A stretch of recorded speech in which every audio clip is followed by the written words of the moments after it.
Good morning, everyone. Welcome to our Sunday Reflections. It is great to have you here and wonderful to see you all popping up in the viewing moment. My name is Janet Katari. I'm not Dan Center, but I'll be filling in for Dan for the next 15 weeks or so. I'm hoping to maintain the same general atmosphere as Dan, but of course my style and tone will be a little different. But I'm happy to be here. And I hope that you all find yourselves safe and healthy, and even if not those things, that you're cared for, and know that you are cared for by all of us in this community, on this Facebook broadcast.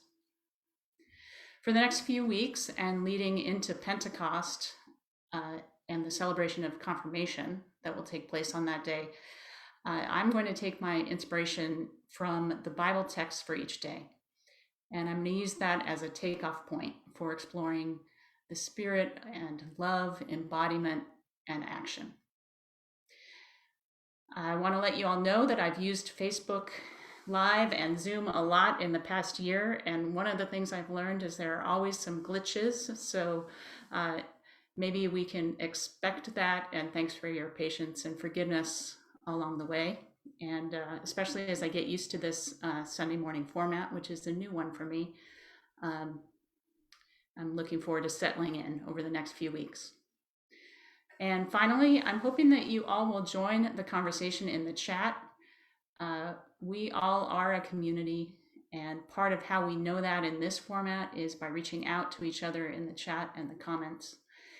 Going forward, if you have any interest in helping me manage the chat in some ways by posting questions or responding to people, let me know about that in the chat also. And we'll see what we can do. So usually on Sunday mornings, Sam Ledoux is here with Dan to share the announcements for the week. She's working with our confirmation students today. They have a retreat. So we'll see her next Sunday. But we have a special guest for announcements, Martin Morley. So I'm going to bring him in now, if I can find the right window.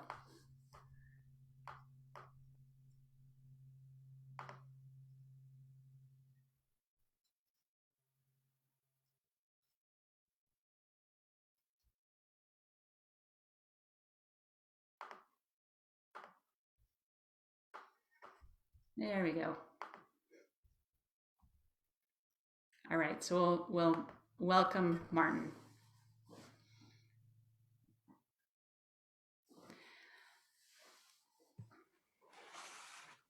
Hi, Martin.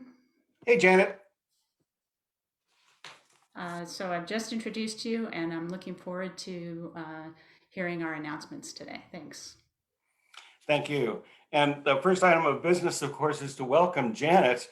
Janet Katari has been a member of our congregation for a long time and has served the church both as a volunteer and as a staff person. And Janet, we look forward to hearing what you have to say to us in the next several weeks. So thank you for being with us. Thanks, Martin. Second item of business, we have the Easter Bake Off contest that was sponsored by our youth. We need some more votes for that. You can vote on Instagram for your favorite Easter baking entries. And it's very easy to go to Instagram. If you go to the OSLC homepage, you just go to the top right-hand corner and click on the little camera there. That will take you right to Instagram. This week, we have the Thursday study with Sam Ledoux, Life Before God. That's at 11 o'clock in the morning. That's by Zoom. And the link is on the OSLC homepage. There's another study starting up on Monday nights, May 10, and stay tuned for more information about that. It has already been in the weekly email blast this week. Two items of business about our church community. The first is a very sad item. I'm sorry to announce that we have lost a very active and beloved member of our congregation. Pat Lickus passed away on Sunday afternoon, or excuse me, Monday afternoon. We are in touch with his children, and we'll let you know if there's any kind of public memorial service that is planned. The second item of business for our church community has to do with this.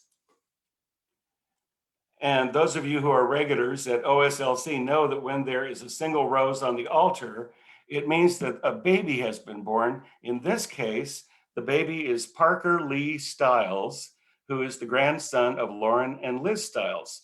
So congratulations to Lauren and Liz, and welcome to Parker Lee. That's it for announcements. Janet, back to you.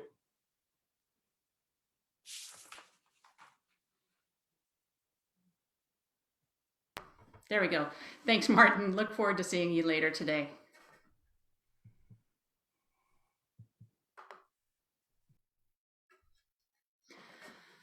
Well, before I start today's reflections, I wanted to just note a couple of those announcements that that Martin mentioned.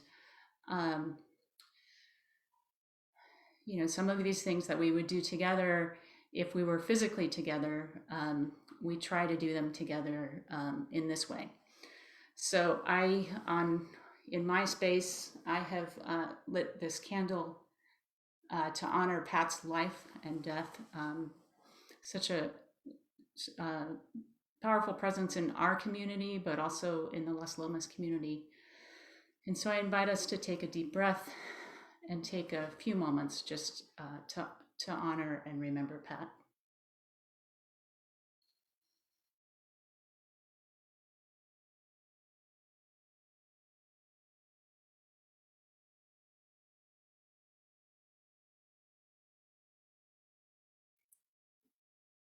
And then second, Martin and I didn't coordinate on our roses this morning, so I also have a single rose here in honor of the new baby in our OSLC family.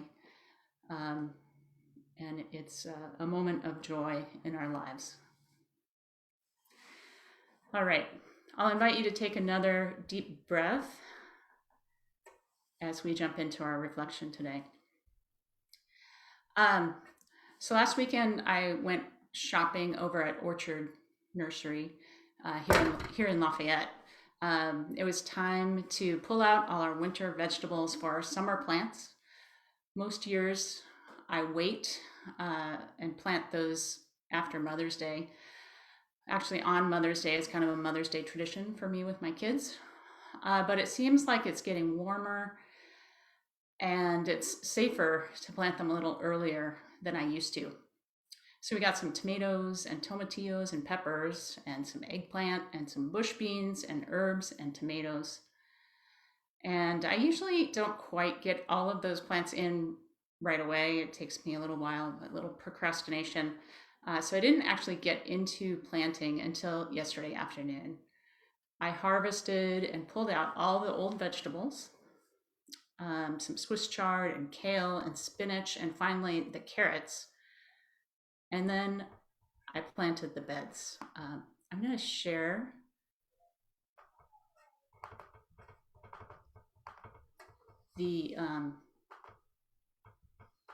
a picture of those right now. So let's see.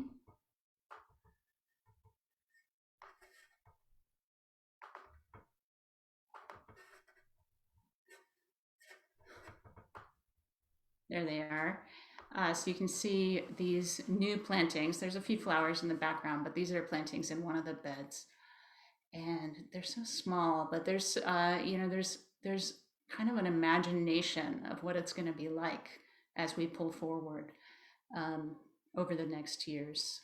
So over the next few months, so you can see the beans in the foreground and some eggplant, and the tomatoes are almost dwarfed by those flowers in the back. And then we have what was taken out.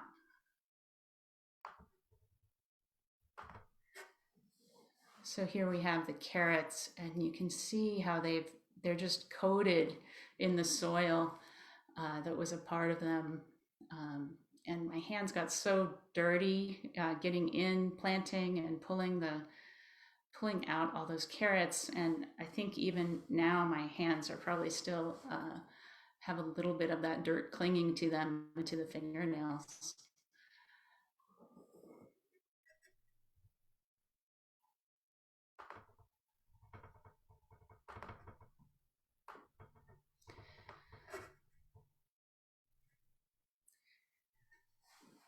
At any rate, getting into the land was a moment of being very connected, connected to my food and the way my body was interacting with the soil. And in that work and in that connection, I felt something greater in the midst of it, some moment of divinity. So Martin asked Laura Zucker, who's been connected to our congregation over some time, to share a piece of her music today, knowing the theme that I was going to be talking about. So I'm going to share that with you and then come back to these reflections. And I'd like you to listen for a phrase that's going to repeat in this. Can we dig as one in this sacred dirt and cultivate a garden here on earth? Okay, so I'm going to pull back up and share that.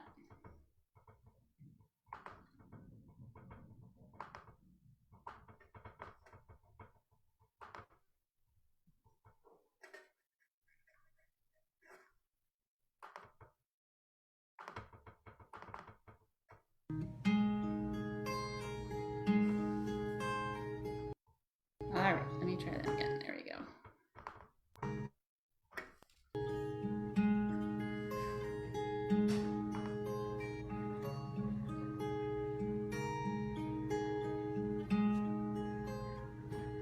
What are we for? There must be more than meets the eye. Though I might try, I can't quite figure it out. 'Cause if we are stardust, if we are golden, but we're kept from the garden by holding on, can't we dig as one this sacred dirt and cultivate our garden here on earth?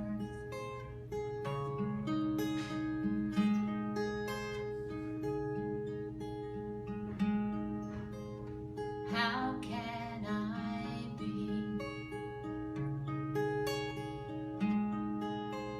something that's free from mortal ties? 'Cause while I'm alive, my spirit moves in me. But if we are stardust, if we are golden, but we're kept from the garden by holding on, can't we dig as one in this sacred dirt and cultivate our garden here on earth? I can't see through the mist of this mystery.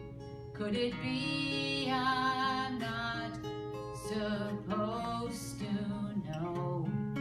Just sit back and watch our garden grow.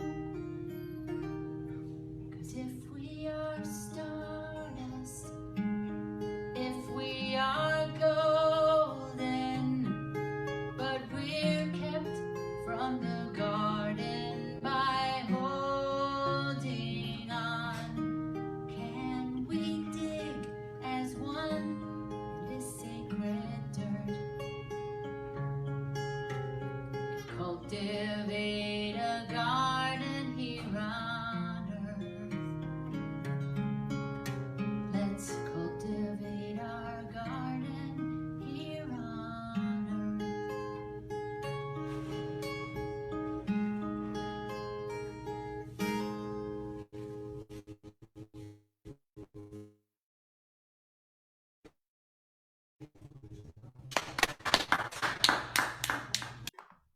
So thanks to Laura for letting us use that piece of music this morning, which turns out to be just a really beautiful song in connection with what we're talking about today. I mentioned that I was going to be talking about text for the day, so I want to bring that in at this point. It's from the Gospel of Luke. And for those of you familiar with that gospel, and maybe also for those who aren't, this reading takes right at the end of a story often called the Road to Emmaus. So just prior to this reading, there are followers of Jesus who has just been killed, and they walk for many hours with a man on the road. And they're just really impressed by him and all that he's saying to them. So they invite him to eat with them. And when he breaks bread for them, they see Jesus in that man. And then Jesus disappears. So the story goes on from there because they're talking about this. It's kind of made an impression on them. And here's this story from Luke. So while they were talking about this, Jesus himself stood among them and said to them, "Peace be with you." They were startled and terrified and thought that they were seeing a ghost. Jesus said to them, "Why are you frightened, and why do doubts arise in your hearts? Look at my hands and feet. See that it is I myself. Touch me and see, for a ghost does not have flesh and bones, as you see that I have." And when Jesus had said this, he showed them his hands and his feet. While in their joy they were disbelieving and still wondering, Jesus said to them, "Have you anything here to eat?" They gave him a piece of broiled fish, and he took it and ate it in their presence. So when I hear the first part of this story, I am filled with that same disbelief and wonder that Luke describes the disciples having. I can imagine this as a movie with Jesus appearing by materializing, or perhaps like the character Vision in Marvel movies, his form emerges from the wall as if he's passing through it. And it sounds just like that, some kind of a movie or a story of a ghost or a spirit. Now, Jesus in this story says, "Nope, I'm not a ghost or a spirit," but in the history of the Christian faith, many have seized on this idea of spirit. Spirit as separate from the body, and spirit as this pure experience of God. There's this idea that spirit or internal beliefs separated from the physical body or the actions of the body. There's this idea that the spirit and your beliefs are all that matters. Those of us from the Lutheran tradition may have heard a central phrase, justification by faith. And sometimes people will interpret that as saying it only matters what you believe or what your theory of what right and wrong is and not what you do. And as you can imagine, some bad things can happen if you live your life in that way. And more generally, bad things can happen when the idea of the body is so fully separate from the idea of spirit. And another aspect of this is that for thousands of years, applications of Christianity have focused on what I have been talking about, the purity of the spirit, but have extended that to saying the body is profane. And this attitude toward the body has led to people condemning bodies and particular bodies and warning against the dangers that the body can draw us to. Jay Johnson, in his really interesting book, Divine Communion, he's a professor at the GTU, Jay Johnson is, he writes of the terrible pain that this type of approach can inflict on our own experiences of ourselves and our bodies and what our bodies do. And then expanding on this idea. Kelly Brown Douglas, in her book, What's Faith Got to Do with It, which I think is a great title. What's Faith Got to Do with It? Black Bodies and Christian Souls, writes of how this focus on the soul and on the spirit allows for the punishment and rejection of bodies that those in power can deem separate from a conventional view of God's image. And over time, that has often included Black bodies.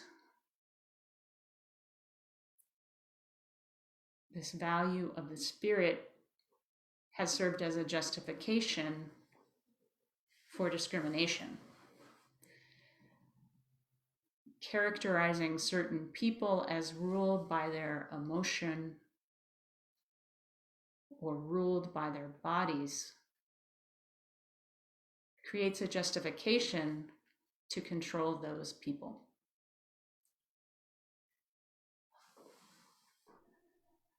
And I'm sure you can guess in this country which races were generally put in the category in one way and the other way. And Kelly Brown Douglas argues that this idea also leads to a view of punishment that harms the body but purifies the soul, an idea that is carried through to the way that Black bodies are treated in America, but also to how we think in general about punishment. And she would argue that the ease with which police officers kill young Black men is related to this theological idea. The idea that these young men are ruled by their emotions and by the things their bodies are doing, and someone needs to control them. So this simple idea of the spirit has led to some difficult implications. So I started this line of discussion talking about the story of Jesus seeming like a ghost.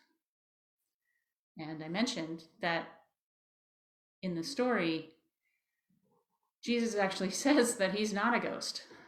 There's more to it. The story ends differently. Jesus says he's hungry. He speaks of the needs of his own body. And then he gets this piece of broiled fish and he eats it, which is like one of the most bodily things I can imagine someone doing.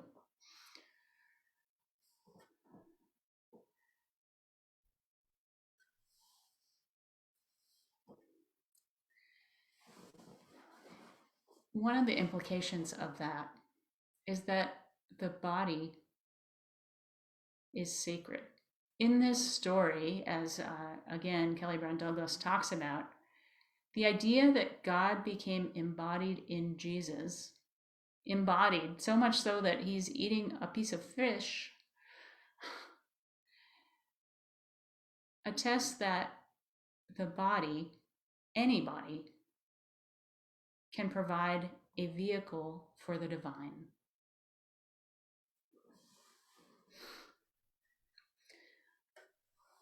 Unlike these implications that have come over many years, the body is not the source of evil, and passion doesn't need to be controlled. Any human body, yours or mine,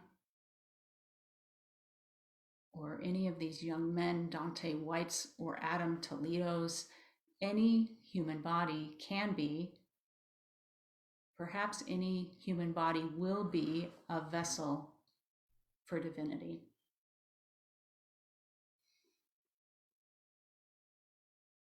So this story leads us to think about the divine in any one of us and in any body. And we can also reflect that in the stories of Jesus, we not only are seeing in the divine in each of us, but we also see the divine in creation. Jay Johnson, in that same book, writes that the one who sat at table with friends That is this teacher, Jesus of ours, who sat at table with friends, offered tokens of Mother Earth in the bread and the wine as the very life of God. So that in humanity and also in creation,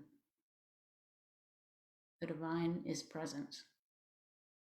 The divine is physical, it's tangible. So when I was planting in the soil, touching the earth, putting the plants in, I was embedded in the divine. I think that's what I was feeling as I was doing that work. So I think the question is, there's something we can do to recognize this physicality of divinity, to recognize that the divine is embedded in those around us and in the very earth many of us are touching right now, either directly or through some, maybe all of us are connected to the earth in some way right now. Well, I was listening to a podcast. The podcast is called Black History Year, and it was an interview with a woman, Adrienne Marie Brown.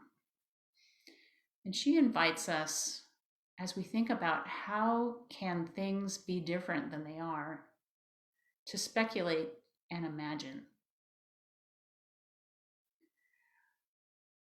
If we were to write a story about a future in which the divine was seen in every body and in the earth,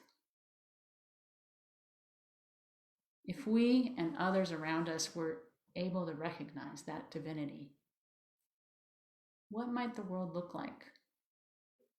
She invites us to imagine a specific future where things are the ways we might wish them to be.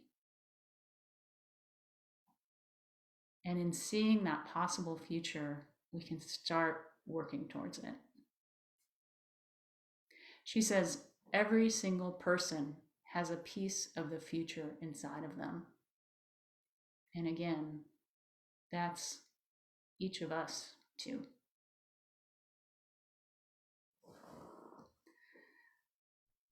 So again, all of creation is tangible and of God. And I'll close again with that phrase from Laura Zucker's song. And cultivate, can we dig as one in this sacred dirt and cultivate a garden here on earth?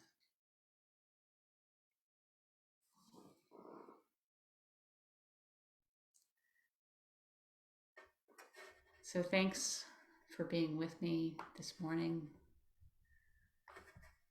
So many things happening today and this past week in our own family and in the larger community.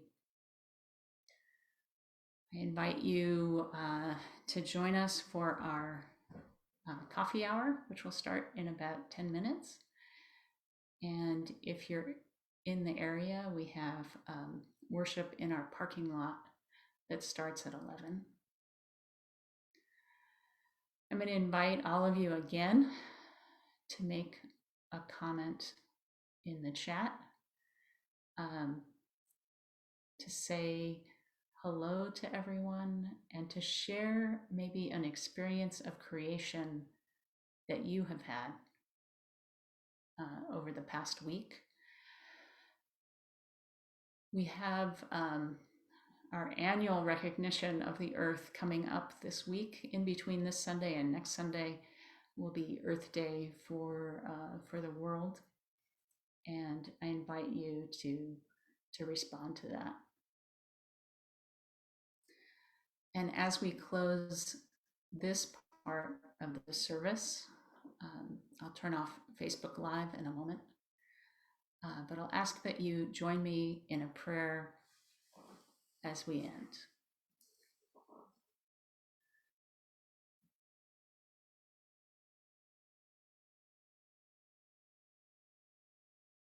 Dear God, we join with you and we join in community.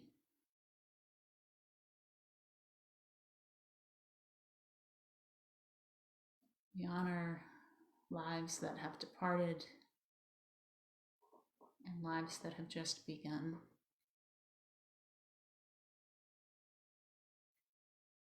We ask for your care for all of those who are grieving and in pain, and we ask for your delight in all those who are experiencing joy and newness.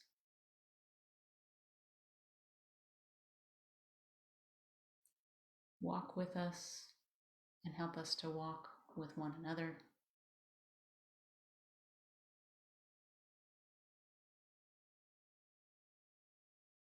In your name we pray. Amen. Thanks, everyone. And I'll see you on Facebook next week. For now, I'm going to close off the Facebook feed, and I will see you all in our next week and then possibly in our chat. Thanks. Bye.